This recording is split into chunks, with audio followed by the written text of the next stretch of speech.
Memasuki bulan Agustus, bulan kemerdekaan Republik Indonesia, yang momennya selalu ditunggu-tunggu setiap tahunnya, membuat warga antusias juga dalam mengikuti atau menyaksikan upacara pengibaran bendera.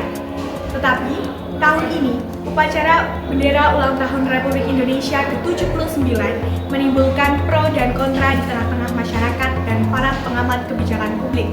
Seperti apa beritanya? Berikut pembahasannya.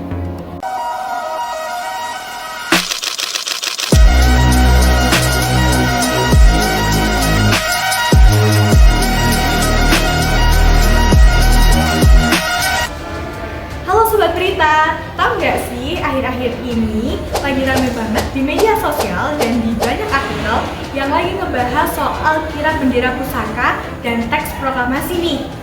Pasalnya, pengibaran bendera tahun ini akan berbeda dengan tahun-tahun sebelumnya. Karena tahun ini pengibaran bendera akan dilaksanakan di ibu kota baru, yaitu Ibu Kota Nusantara atau IKN. Tapi di tengah euforia kirap bendera pusaka dan teks proklamasi, ternyata hal tersebut menimbulkan pro dan kontra di tengah-tengah masyarakat. Karena anggaran upacara HUT RI di IKN ini digadang-gadang mengalami pembengkakan nih. Dikutip dari kontan.co.id, Menteri Sekretariat Negara Pratikno mengatakan bahwa karena upacara tahun ini diselenggarakan di dua tempat, maka tentu saja anggaran dibutuhkan lebih besar daripada sebelumnya. Sayangnya, Pratikno enggan menyebutkan berapa jumlah anggaran untuk upacara HUT RI ke-79 di IKN dan juga Jakarta. Tetapi nih sobat, di sisi lain, Presiden Republik Indonesia ke-7 yaitu Joko Widodo justru mengatakan hal sebaliknya, yang mewajarkan pembengkakan biaya upacara HUT RI ke-79. Ya, namanya dulu hanya di satu tempat, ini karena ada transisi sehingga menjadi di dua tempat. Tapi kan bukan lompatan ya, saya kira masih wajar ya Pak? Ya. Biasa, wajar dan juga anggarannya di Kementerian. Nah, selain itu sobat, besarnya anggaran upacara tersebut mendapatkan sorotan dari publik. Salah satunya pengamat kebijakan publik Trubus Rahadiansyah yang mengatakan bahwa upacara HUT RI di IKN terkesan terlalu memaksakan. Sebab infrastruktur di sana masih minim dan membutuhkan biaya yang besar untuk sewa kendaraan. Ya gimana nggak besar? Orang sewa kendaraan aja habis 25 miliar. Trubus juga mengatakan bahwa jika pemerintah tetap ingin upacara diadakan di IKN, sebaiknya upacara di Jakarta ditunda sehingga hanya fokus di satu tempat saja. Dengan pembengkakan biaya upacara ulang tahun RI ke-79 ini, banyak sekali berita yang menyebutkan bahwa diselenggarakannya upacara di IKN ini hanya untuk memenuhi kebutuhan politik Jokowi saja. Pakar kebijakan publik dari Universitas Indonesia, Wisnu Juwono, bilang nih bahwa salah satu tujuan Presiden menggelar upacara di IKN bertujuan untuk memperlihatkan kepada investor bahwa pembangunan berjalan dengan baik. Beliau pun juga meminta Presiden untuk mempertimbangkan kembali nih rencana upacara di IKN tersebut.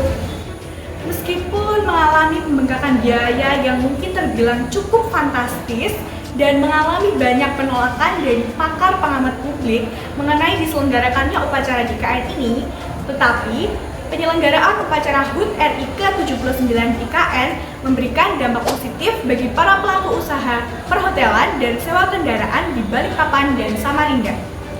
Ketua Asosiasi Pengusaha Indonesia atau APindo Kalimantan Timur, Slamet Broto Siswoyo, mengatakan bahwa hotel-hotel di sekitar kawasan IKN sudah penuh.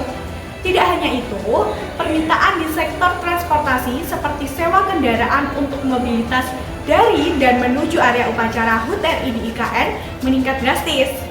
Terlepas dari pro dan kontra yang ada di tengah-tengah masyarakat tentang pembengkakan biaya lah, infrastrukturnya belum siap lah, atau diadakan upacara di IKN karena hanya untuk memenuhi kebutuhan politik Jokowi saja, tapi dengan diadakannya upacara di Ibu Kota Nusantara Kalimantan Timur memberikan warna baru bagi Indonesia.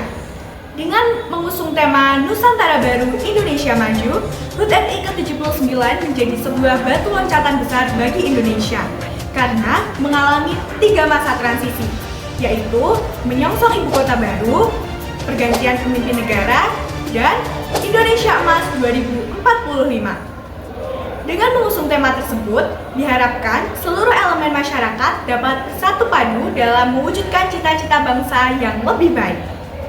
Nah, Sobat Berita, itu tadi pembahasan seputar pro dan kontra terkait upacara pengibaran bendera ke-79 Republik Indonesia. Semoga informasi tadi memberikan pandangan dan wawasan baru buat Sobat Berita di rumah ya.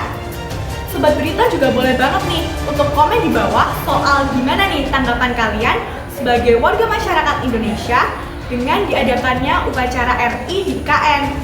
Aku tunggu ya. Sebelum menutup video kali ini, aku mewakili teman-teman yang bertugas mengucapkan Dirgahayu Republik Indonesia ke-79.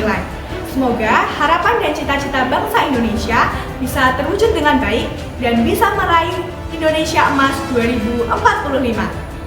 Oke, karena sudah di penghujung video, aku Herlina pamit undur diri dan sampai bertemu di pembahasan berita selanjutnya. Bye-bye!